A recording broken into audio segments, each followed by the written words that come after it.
नमस्कार, मी प्रतीक्षा. DNA मराठीमध्ये आपलं स्वागत. विश्व हिंदू परिषद आणि बजरंग दल यांनी औरंगजेबाची कबर हटवण्याची मागणी केली आहे.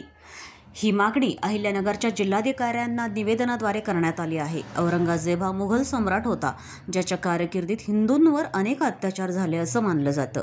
विश्व हिंदू परिषद आणि बजरंग दल यांचा असा युक्तिवाद आहे की औरंगजेबाची कबर भारतातील हिंदू समाजाच्या भावना दुखावते, म्हणून ती हटविली पाहिजे. औरंगजेबाची कबर संभाजीनगरमध्येच का, भारतात कुठेही नको, अशी मागणी बजरंग दलाने केली आहे.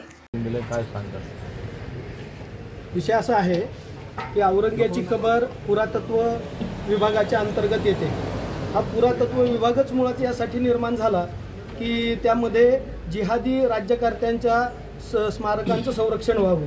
यामध्ये तत्कालीन काँग्रेस राज्यकर्त्यांची काय मानसिकता होती आम्हाला माहीत नाही, पण आत्ता महाराष्ट्रातले सुद्धा जे गड किल्ले आहेत त्या गड किल्ल्यांवर मोठ्या प्रमाणामध्ये मजारी उभा राहत आहेत, कबरी उभा राहत आहेत आणि तिथे मोठ्या प्रमाणामध्ये काही ठिकाणी मशिदींमध्ये नमाजसुद्धा पडले जात आहेत. तर हे जर सगळं पुरातत्व खात्याच्या अंतर्गत सगळं आहे, तर औरंग्याच्या कबरीचे तिथे एक न्याय आणि शिवछत्रपतींच्या गड किल्ल्यांचे तिथे एक न्याय, हे सगळं भयंकर आहे. जो औरंग्या हिंदू द्वेष्टा होता, सर्वसामान्य भारतीय नागरिकांचा द्वेष करणारा, इथल्या परंपरांचा द्वेष करणारा, अशा औरंग्याची कबर महाराष्ट्रात काय पूर्ण भारत देशात असू नये, हे संपूर्ण सामान्य जनमानसाचं आत्ता प्रतिबिंब जनमानस आत्ता हे सगळं व्यक्त होतोय. हे सगळं व्यक्त होण्यासाठी प्रतिनिधी मुंतजीर शेख, DNA मराठी, अहिल्यानगर.